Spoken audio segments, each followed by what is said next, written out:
Olá, meus irmãos, sejam bem-vindos ao estudo da Filosofia Espírita, uma obra psicografada pelo médium João Nunes Maia, pelo espírito Miramês. Miramês tem o desafio de nos propor reflexões acerca de todas as questões de O Livro dos Espíritos, a primeira obra da codificação de Allan Kardec. Então, nesses estudos que nós vamos começar a divulgar, nós sempre leremos a pergunta de referência ou o comentário de referência de Kardec, mas também faremos o comentário sobre a obra de Miramês, lendo na íntegra o seu capítulo correspondente. Essa obra, essa coleção de Miramês, é divulgada pela editora Fonte Viva de Belo Horizonte. Então vamos lá, iniciando pela primeira questão de O Livro dos Espíritos. Assim pergunta Kardec: que é Deus? E os espíritos respondem: Deus é a inteligência suprema, causa primária de todas as coisas. É interessante porque os espíritos colocam Deus acima de tudo, pois ele é justamente a fonte primeira de tudo aquilo que a gente conhece. Segundo os filósofos antigos, principalmente Aristóteles, ele remonta dentro de sua metafísica que nós temos um primeiro motor como gerador de tudo o que é desencadeado. Esse primeiro motor, dentro do cristianismo, nós o chamamos Deus, porque dele se origina tudo o que conhecemos e ainda tanta coisa que desconhecemos. Tudo provém dele. E daqui a pouco, olhando sobre lá seus atributos, nós vamos ver que Deus, em sua essência, é imutável, porque senão ele não seria esse primeiro motor, essa causa primária de todas as coisas. Miramês vai falar assim para a gente. Ele intitula a mensagem A Suprema Inteligência. O primeiro interesse de Allan Kardec foi saber dos espíritos o que era Deus. E eles responderam dentro da maior simplicidade, mas com absoluta segurança. Deus é a inteligência suprema, causa primária de todas as coisas. Aqui a gente já vai fazer algumas reflexões. A primeira delas é que a questão não pergunta quem é Deus, e sim que. Kardec, quando vai fazer essa pergunta, ele não provoca os espíritos a colocar Deus de uma maneira personificada. Ele deixa os espíritos livres com a palavra, com esse termo que, para dizer aquilo que eles estavam propondo, para nos fazer aproximar mais desse conhecimento de Deus, que é justamente a intenção do primeiro capítulo de O Livro dos Espíritos. E depois, a gente pensa o quão o estudo da doutrina espírita nos leva a um conhecimento da simplicidade. A gente cai, muitas vezes, no intelectualismo da doutrina espírita, que nos leva a fazer da nossa doutrina quase que uma faculdade, um curso superior. Será que é essa a intenção? Será que não é somente nos provocar ao estudo, de tal forma que, vivendo como espíritos conscientes, possamos nos dizer, cada dia, espíritos melhores a partir da reforma íntima e da aproximação com Deus? Nos tornar mais abertos à inspiração dos bons espíritos e assim transformar o nosso próprio coração. Ele continua: não poderemos nos sentir seguros onde quer que estejamos, sem pelo menos alimentar a ideia de uma fonte criadora e imortal. O estudo sobre o Senhor nos dá um ambiente de fé que corresponde, na sua feição mais pura, à vontade de viver. Sentimos alegria ao adentrarmos em contato com a natureza, pois ela fala de uma inteligência acima de todas as inteligências humanas, de um amor diferente daquele que sentimos, de uma paz operante nos seus mínimos registros de vida. O Deus que procuramos fora de nós está igualmente no centro de nossa experiência, porque ele está em tudo. Nada vive sem a sua benfeitora presença. E aqui a gente pode fazer algumas reflexões Por exemplo, quando Miramês nos diz que essa ideia de fonte criadora e imortal, e eu digo diferente, uma fonte eterna. Imortal são os espíritos, depois de criados, são imortais, eles não têm fim. Entre desencarnação e encarnação, vamos nos aprimorando enquanto espíritos, neste ou em outros planos. Como assim? Vida em outros planetas? Sim. Se a gente lê Cartas de uma Morta, psicografia de Chico Xavier, nós vemos a descrição de outros espíritos que vivem em outros planetas. Uma experiência muito linda da gente entender que nós não estamos sozinhos. Nós estamos apenas em um momento diferente que outros irmãos nossos, também criados pelo mesmo Pai. Depois, ele coloca que a nossa vontade de viver é uma experiência divina. Às vezes, nós esquecemos que somos espíritos encarnados. E o que nos diferencia de um espírito comunicante numa reunião mediúnica é apenas a matéria. E se vivemos em uma consciência espiritual, nós percebemos a responsabilidade que era estar encarnado. A responsabilidade é a dádiva, a graça que é estarmos aqui nesse planeta, do qual não podemos fazer uma experiência como qualquer outra. Estarmos encarnados é uma experiência muito linda.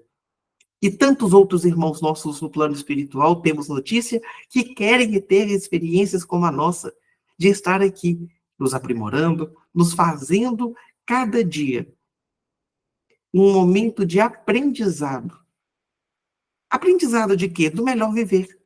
Porque se esse Deus nos cria, ele nos cria para ser feliz. Se ele nos cria para ser feliz, temos a responsabilidade de fazer, de construir uma vida onde a felicidade seja possível. Uma felicidade total? Não. A felicidade que é possível no estágio de encarnação, no estágio de vida em que agora estamos. Nem dando passos que não podemos suportar, nem caindo na inércia da preguiça espiritual. Deixando, às vezes, como aquela desculpa, vou deixar para a próxima encarnação trabalhar meu lado espiritual. Será? Será que é isso que nós viemos fazer? Postergar, procrastinar a nossa relação com o sagrado?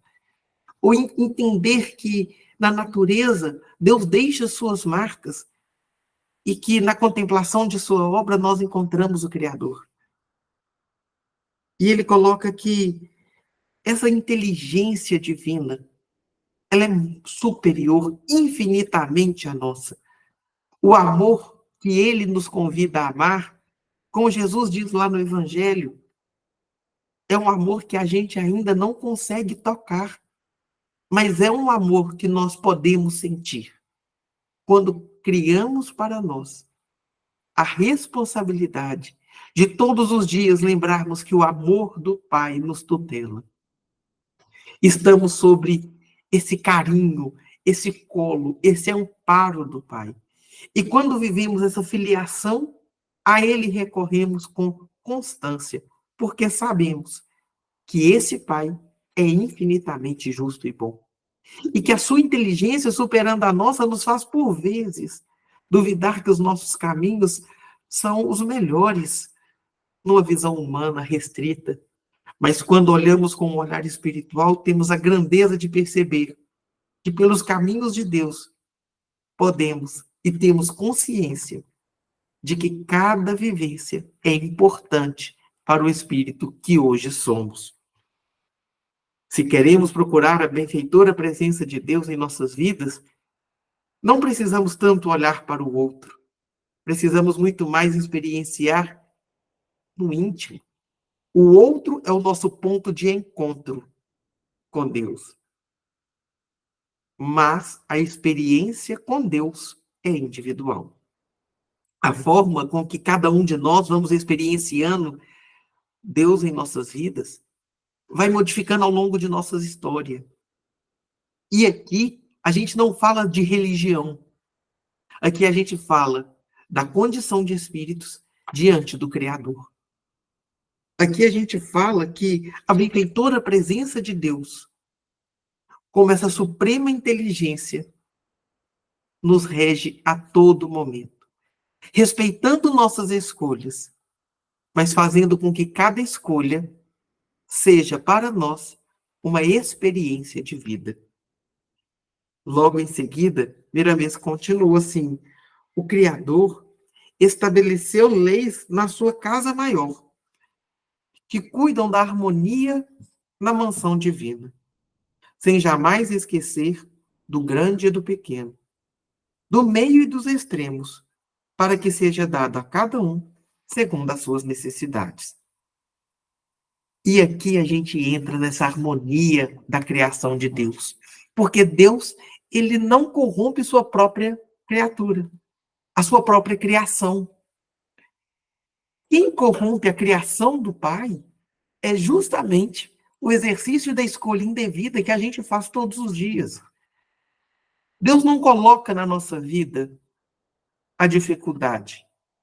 Por vezes, nós escolhemos as dificuldades como processo educativo de nossa alma, mas jamais sozinhos, sempre amparados pelos nossos benfeitores espirituais, nossos anjos guardiões, como aquela voz que inspira a voltarmos sempre à fonte criadora, como motivação, como fortaleza para a nossa experiência de espírito. E depois, ele fala que Deus estabeleceu leis que nos fazem estar em harmonia. Mas que leis são essas?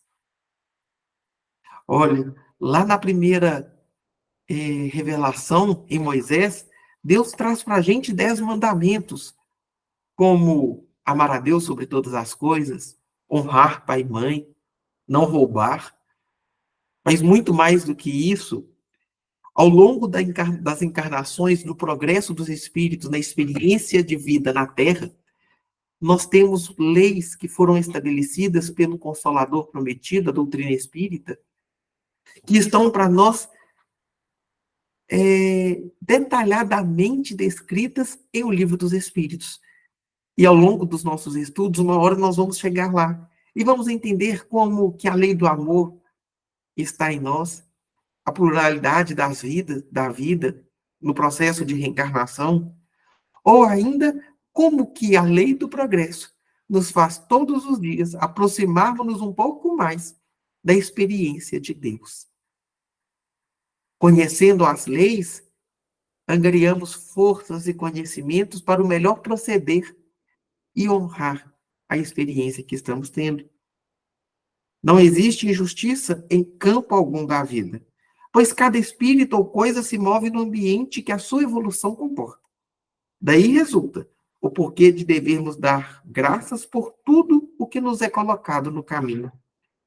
E aqui a gente faz uma revisão da própria encarnação.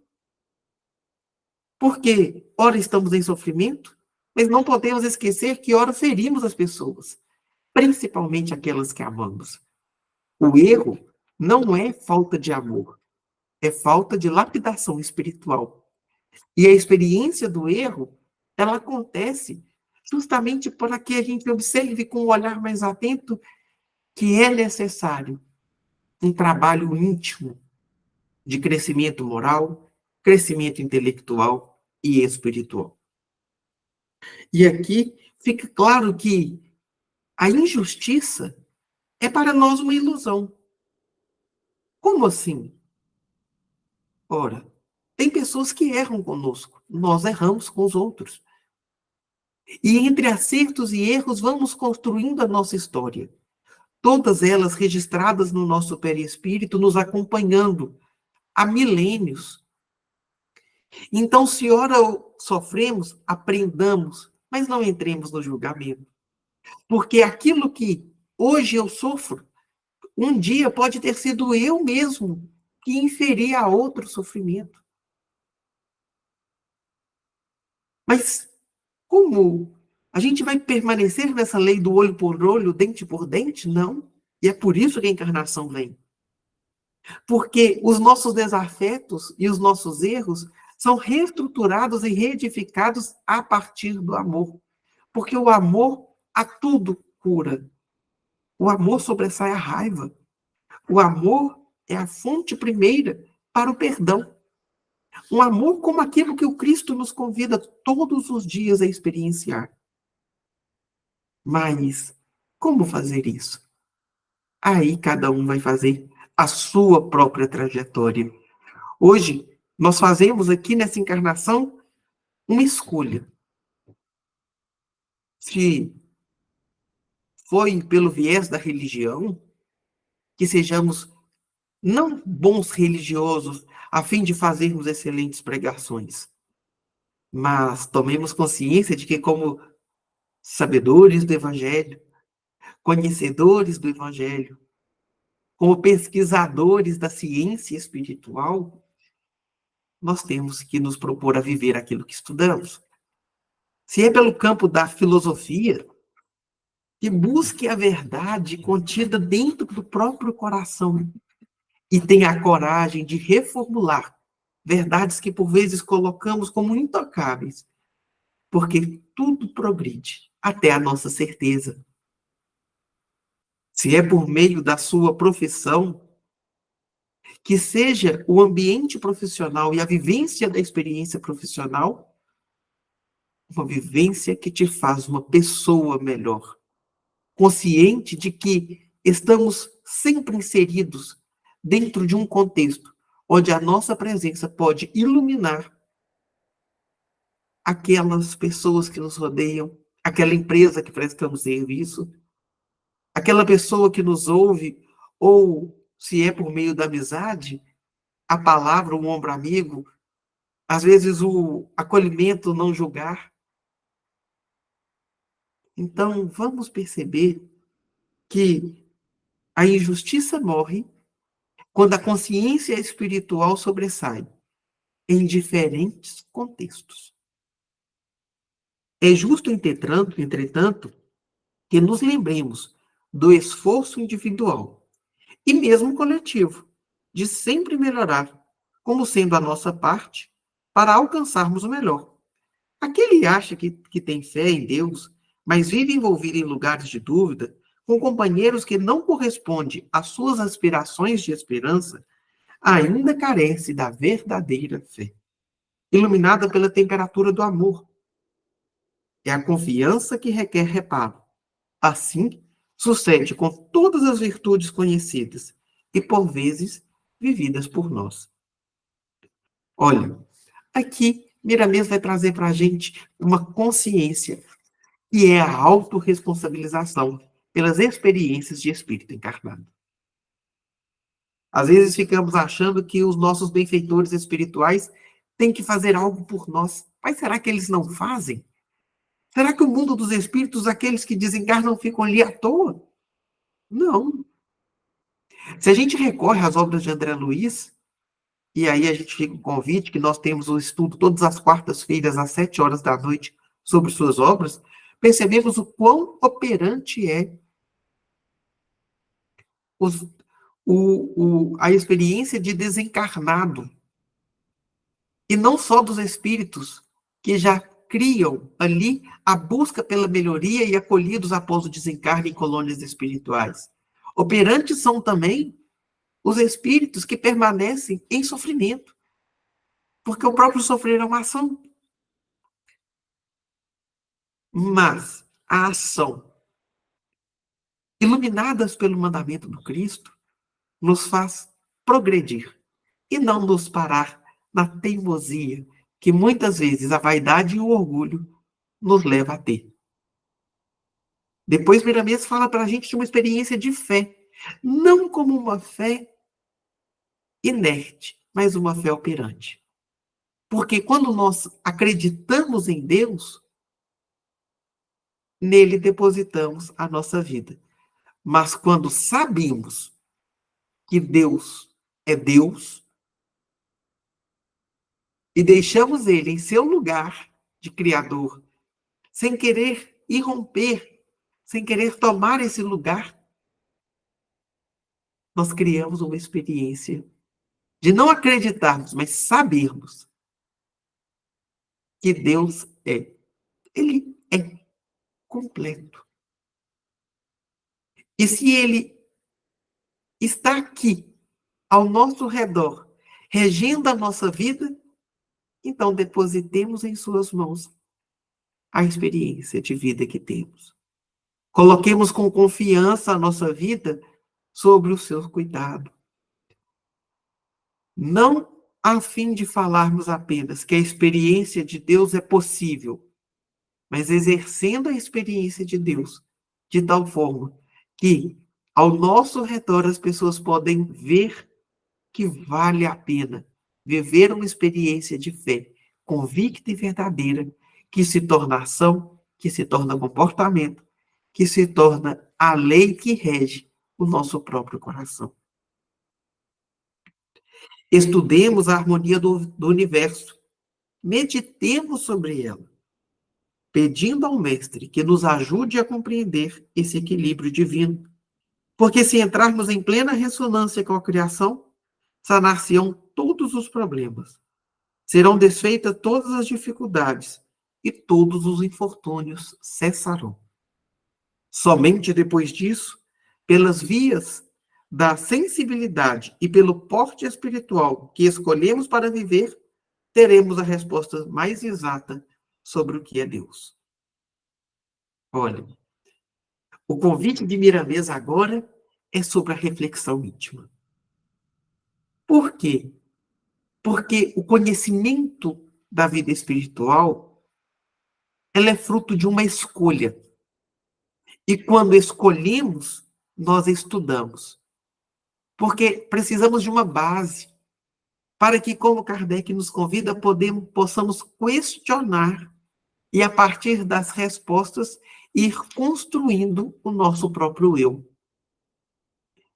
Por isso que a doutrina espírita nos convida tanto ao estudo, ao conhecimento, a estarmos enraizados dentro de tantas obras que nos são possibilitadas pelos bons espíritos.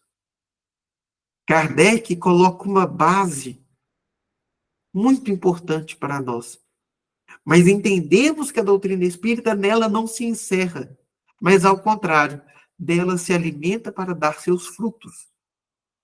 E seus frutos se dão, por exemplo, numa obra como essa que a gente se propõe a estudar. E tantas outras conhecidas e trazidas para nós com médiuns como Chico Xavier, Divaldo Franco, Isoldino, Raul Teixeira, Dona Ivone,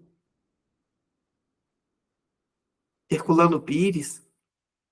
Olha quanta gente boa que traz para a gente conhecimento. E quando a gente se propõe a estudar, a gente dá um passo. Mas quando a gente passa a meditar, a gente dá um segundo. Como assim?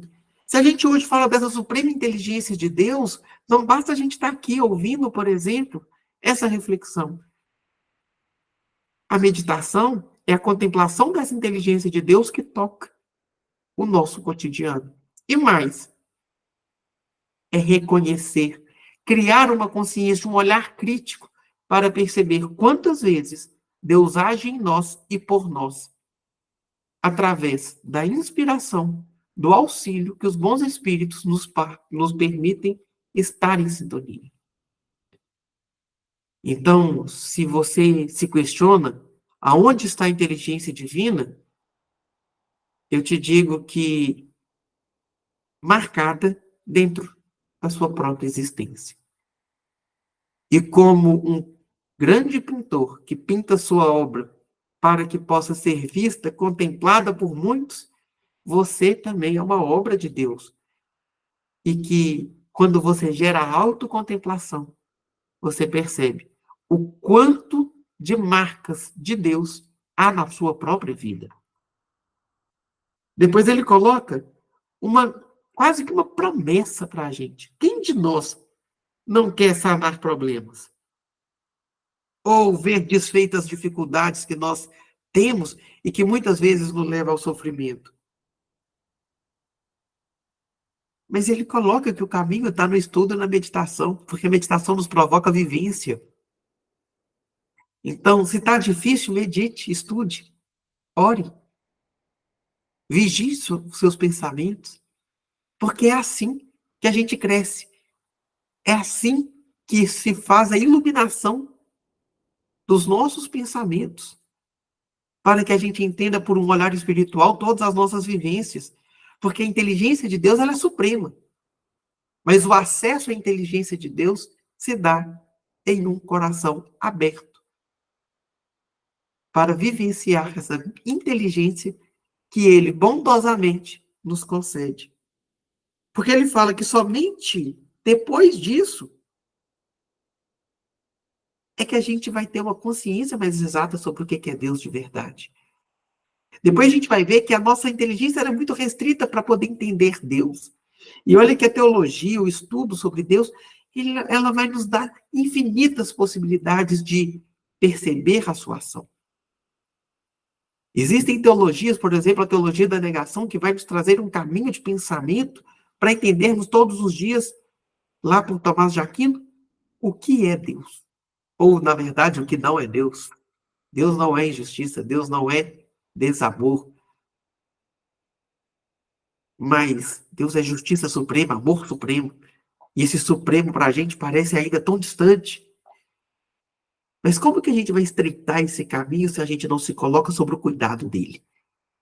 Sobre uma experiência íntima com ele. Toda vez que a gente se torna íntimo, a gente vai se aproximando e vai conhecendo mais a verdade de alguém, do nosso melhor amigo, de um familiar. Imagina essa experiência, então, com o Pai.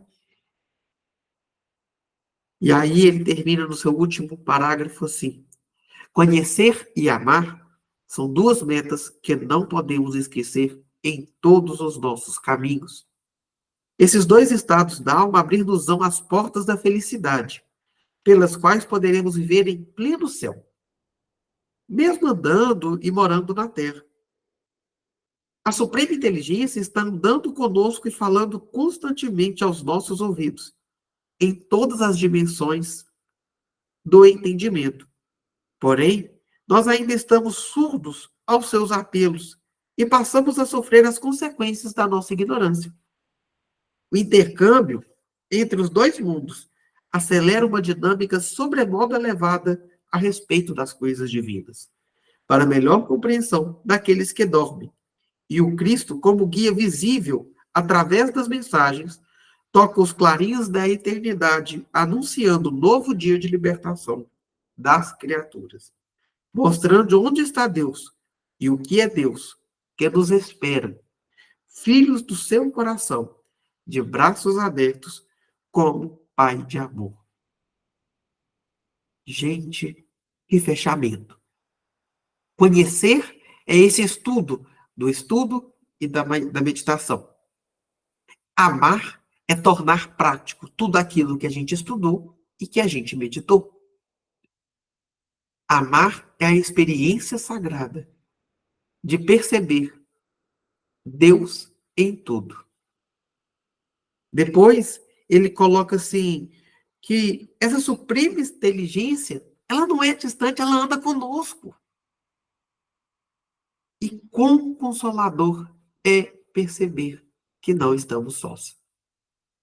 Jesus nos disse que estaria conosco até o fim dos tempos, como esse irmão mais velho, a dizer, você não está sozinho.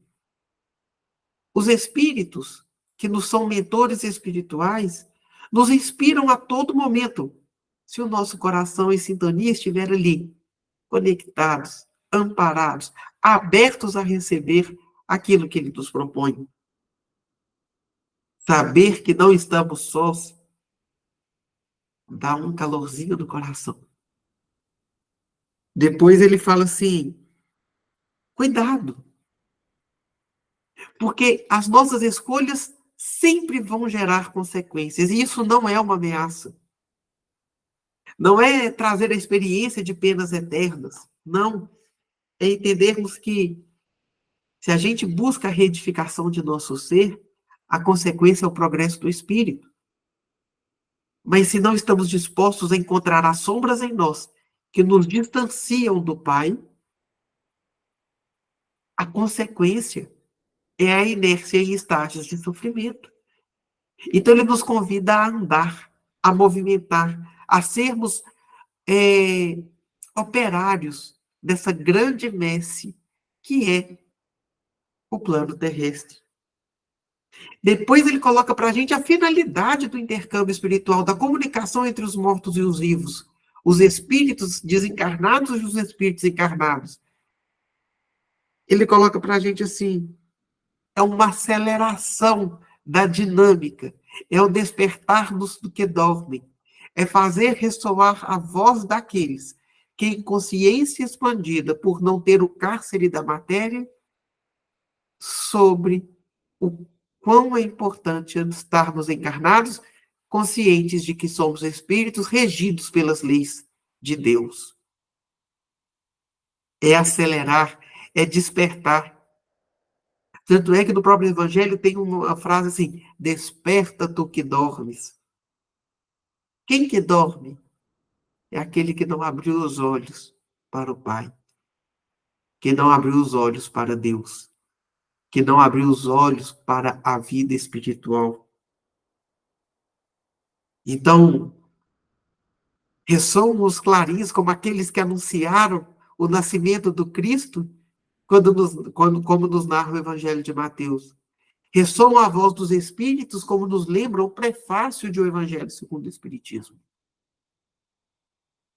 Mas abramos nosso ouvido para escutar, porque precisamos de ter ouvidos e escute. E por fim, meus irmãos, lembremos que se foi para a liberdade que Cristo nos libertou, como lembra para a gente o apóstolo Paulo, vivamos a experiência da liberdade a partir da experiência do próprio coração. Sejamos livres e vivamos pela liberdade que a inteligência suprema de Deus nos concede. Que Jesus nos abençoe. Fiquem em paz.